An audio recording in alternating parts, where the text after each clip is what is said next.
Hi తమ్ముళ్ళు, చాలామంది వచ్చేసి హైట్ ఇంక్రీజ్ గానికైతే ఎక్సర్సైజ్లు అయితే అడిగారనమాట. ఈ వీడియోలో నేనైతే చెప్తాను అనమాట. హైట్ ఇంక్రీజ్ గానికి ఎలా మీరు ఎక్సర్సైజులు చేస్తే మీరైతే హైట్ కొంచెం అయితే ఇంక్రీజ్ చేసుకోవచ్చు అనమాట. తమ్ముళ్ళు ఎవరైతే హైట్ తక్కువ ఉన్నారో ఇలా పుల్అప్ స్టార్ట్ పట్టుకొని మీరైతే నేను చూపించేటైతే చేయండి. మీరైతే హైట్ ఇంక్రీజ్ గానికి బెస్ట్ ఎక్సర్సైజ్ అనమాట. ఇది వచ్చేసి మీరు డైలీ అయితే ఈ పుల్అప్ రాడ్ పట్టుకొని ఇలా నేను చూపించేటైతే ప్రాక్టీస్ అయితే చేయండి.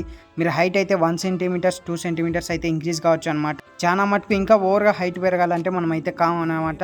మన పేరెంట్స్ జెనెటిక్స్ని బట్టి మన హైట్ అనేది ఉంటుంది అనమాట. అలాగే ఇది వచ్చేసి కోబ్రా స్టిచ్చింగ్ అనమాట. ఇది కూడా మంచిగా అయితే చేయండి. మీరు డైలీ ప్రాక్టీస్ అయితే చేయండి. ఎవరైతే హైట్ తక్కువ ఉన్నారో చాలామంది ఆర్మీకి వెళ్ళాలనుకుంటారు, హైట్ తక్కువ ఉండి ఆర్మీకి అయితే వెళ్ళారనమాట. 1 సెంటీమీటర్స్ 2 సెంటీమీటర్స్ అయితే మీరు ఈ ఎక్సర్సైజ్ చేసి పెంచుకోవచ్చు అనమాట. ఇంకా ఆర్మీ గురించి ఏమైనా డౌట్స్ ఉంటే నాకైతే కామెంట్ చేయండి. అలాగే నెక్స్ట్ వీడియోలో టీఏ ఆర్మీ ర్యాలీ గురించి ఎక్కడెక్కడ సెలెక్షన్లు ఉంటాయి అవన్నీ నెక్స్ట్ వీడియోలో అయితే చెప్తాం. మన ఛానల్ ఫాలో చేసుకొని మీ ఫ్రెండ్స్కి కూడా షేర్ చేయండి.